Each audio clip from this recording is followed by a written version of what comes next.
Hi, this is Paul. I'm back from the conference, as many of you are. People are sort of settling back to where they were. For those of you who didn't go to the conference, there's a lot of post-conference content that's being generated.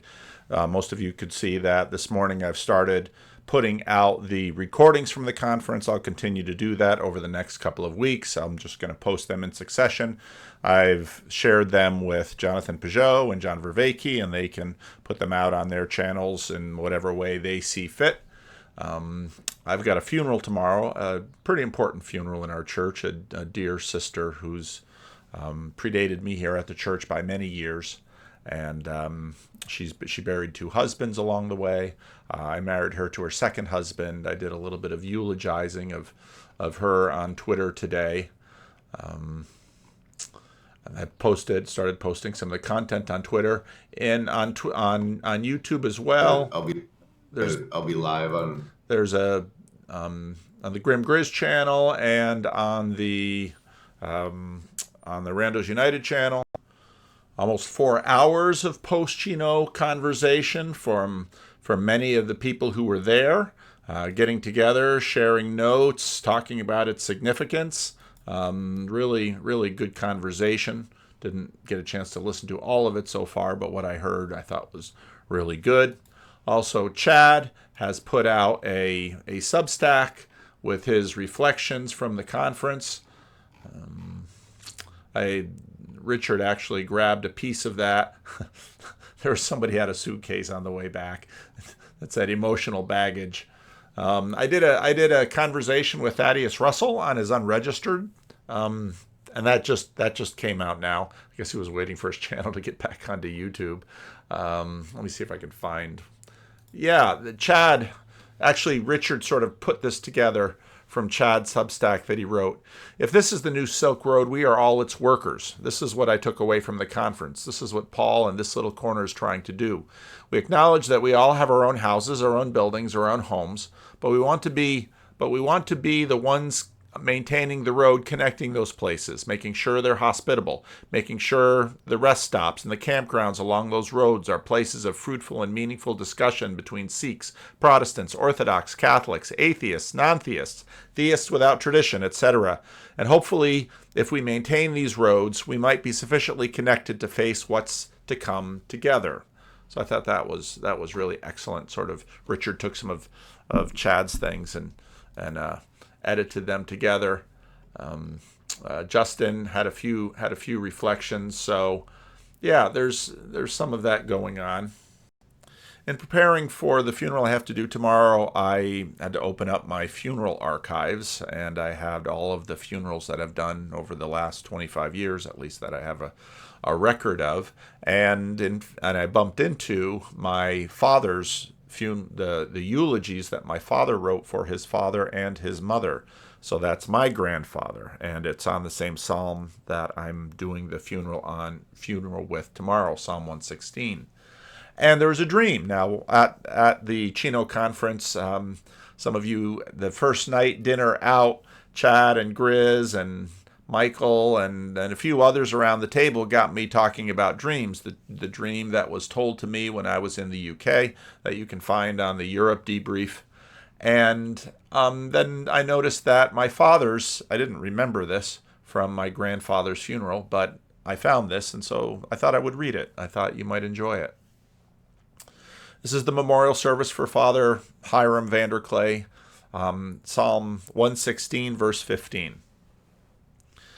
I had a dream one night when I was 3 or 4 years old. This is my father writing this. My father was just about the age I am now when he wrote this.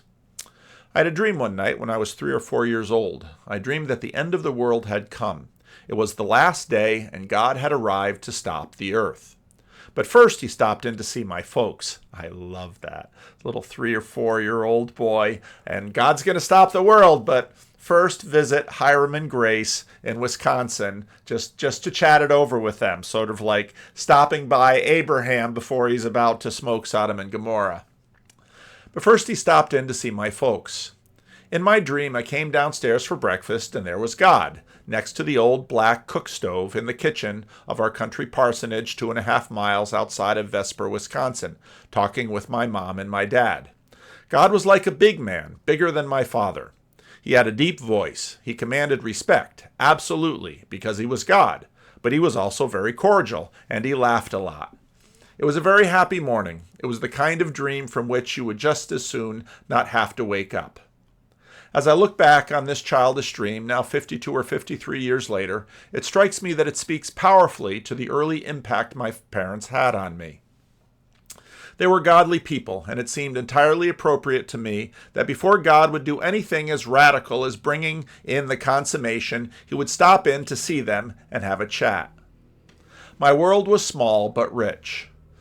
Out the parsonage bay window in the side living room, I could look across the driveway, across my father's garden, to a bit of gravel that served for a parking lot, such as it was, beyond which stood the little frame T-shaped church.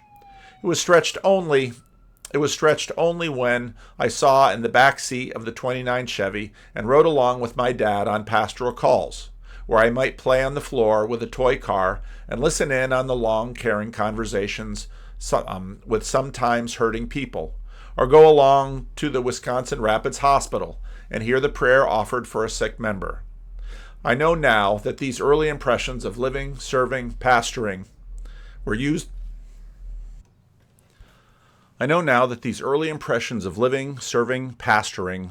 by the Spirit to profoundly influence my life and lead to the discovery of my calling. The God of my dream was like my father, only more so. Dad projected calmness and joy. He embodied the 4th chapter of Philippians, as well as the 8th chapter of Romans, whose 28th verse was one of his favorite quotes. He knew how to relax well as work faithfully. His laugh was hearty, his smile enthusiastic and warm, and his speech often sparkled with puns. His cheerful happiness was balanced with a deep seriousness about the word of truth and the truth of the word. It gave us our security. There was no question that the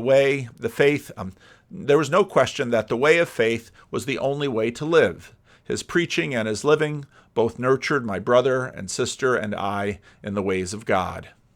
He was not an authoritarian man, not heavy-handed in either his pastoring or parenting, not at all, not in the least. He did not in any way exasperate his children. He provoked no rebellion. But he was not trifling either, and not to be trifled with. Gentle, slow to anger, but on those rare occasions when he did, he was fearsome. He did not provide a display of temper, so much as an outraged righteousness which burned with a clean white heat. It filled me not with mortal fear, but moral fear. And so he leaves 2 sons, who had in him a sterling model of Christian manhood, and a daughter who, together with her husband, have showed their appreciation by giving themselves unstintingly to his care, as well as to the care of both sets of their aged parents. A daughter who loved him so much that she was still sitting on his lap during mealtime devotions when she was big enough for her feet to reach the floor. That was really touching because I remember my younger sister did that. She would still climb on my father's lap even when she was quite large and her feet could touch the floor to sit in my father's lap while he read devotions. So I'm doing some grieving today. You know, when you're busy, you just sort of compartmentalize, you sort of stack things up and you take one thing after another. And I knew I would have this funeral. Today's Tuesday. I got back on Monday. The funeral is tomorrow. So this morning we set up chairs. Maybe I'll just read what I tweeted. I'm still catching my breath from the outstanding conference we just finished with Catherine, John Van Donk, Jonathan Peugeot, and John Vervaeke. And it's time to change gears to do a funeral for a longtime church member. Her first husband had passed away when I came to the church 25 years ago. They raised their 5 kids in the church. Their youngest son would grow up to play professional baseball and become a wonderful deacon. Not too many years later, she'd remarry. Doug would be a janitor in the church, bouncer at times when the people wouldn't quite behave. We'd have some unmedicated schizophrenic who would get a little out of line, and Doug would not tolerate it, and he would chase them away from the church. They'd be gone for a few days, and then they'd sheepishly sort of creep back, but be on their better behavior. First to open the door, first to welcome the visitor. I buried him in 2017. I miss him and his crazy Panamanian Jamaican accent. So he was sometimes a little hard to understand in English. He had lived both in Panama and Jamaica. His father was Jamaican, and they had emigrated to Panama for work. And then he eventually had made his way to the United States.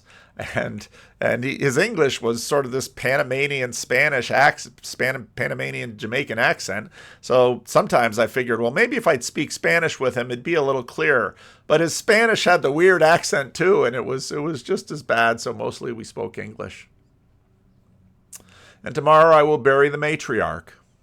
In the early single years before she met Doug, she'd come to the little prayer group before Sunday school in the morning. She sat right there where later I'd launched the YouTube channel. There she is.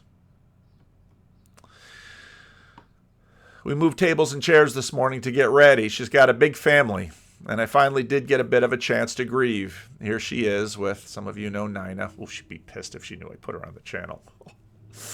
This is years ago. We had this little harvest festival thing, and this is one of my daughters. We were pinning the crow on the scarecrow. I scanned the names and eulogies of friends I've buried over the last 25 years. I believe in the resurrection of the dead. So, we're back. The conference is over. Life moves on. We're marrying and burying. We're thinking about those who have gone before us. And we're living our faith.